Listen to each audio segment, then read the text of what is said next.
Nu, gerbiamas Surskė, ar dalyvavot Klaipėdos išvadavimo nuo fašistinių grobykų 70-metyje? Nu tai kaip aš nedalyvausiu? Kiek čia tų švenčių mums darbo žmonėms, karo veteranams belykė yra? Tik tais Klaipėdos išvadavimas.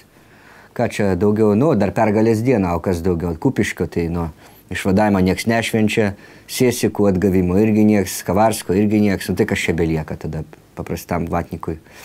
Nu jo, bet pareplikuosiu taip, kad tų tikrų karo veteranų jau gal ir nebėra. Stribijos veteranų dar esama kažkiek tais.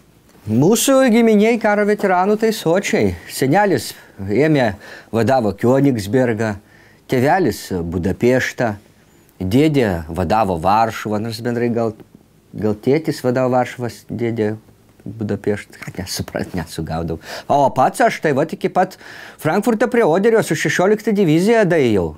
Dėl senelio aš gal ir nesiginčičiau, bet dėl jūsų vėlesnių generacijų, tai turiu, žinokite, gilių abejonių. Matot, čia yra didysis tėvynės karas. Didysis. Ką tai reiškia? Tai reiškia, kad jis negali pasibaigti, visada turi būti gyvų didžiojo tėvynės karo veteranų. Ir kaip tik dėl to, iki pat 89 metų, reiškia, Gariūnuose buvo galima nusipirkti didžiojo tėvynės karo dalyvio pažymėjimą. Truputį brangiau galėjai sumokėti, tai gautum tada ir papulkininkio šitas pagonus. Jie dar brangiau ir medalį za atvagų. A jeigu visus 3 dalykus pirkdavai, tai gaudavai nemokamai Varašilovskis trilog ženkliuką. Tai visa mūsų giminė, taip sakant, zavlagavremenai ir prisipirko visų šitų dalykų. Ir mes esam didžiojo tėvynės karo veteranai. Taip. Ko nepadarysi, kad būtum pakviestas į minėjimus ir galėtum paspausti ranką Rusijos ambasadoriui? Ne tik. Čia dar gauni pensiją iš Kremliaus. A Kremlius nieko ten netikrina, ar tu kariavai, su kuom kariavai, už ką kariavai, ten tiki žmogum.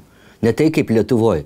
A pas mumis sėdi vargšelis seneliukas Karšinčius, 90 metų teisme ir turi aiškintis, kodėl jis lietuvius į Sibirą vežė. O tai kaip neveši? Taigi jis reikėjo kažkaip kovoti su su buožėm. O buožės tai turėjo stiprų buržuazinių nacionalistų ginkluotą užnagorį. Tai kaip tu jų neveši į Sibirą? Šitų lietuvių visų. Žinokitės, kad vadovėliai, iš kurių jūs traukėte šitos tekstus, jau senai yra perdirbti į tualetinį popierių. Tai čia fašistų darbas yra. Ir teisingai Putinas sako, neleisim perrašinėti istorijos ir menkinti karo veteranus su pažymėjimais iš Gariūnų.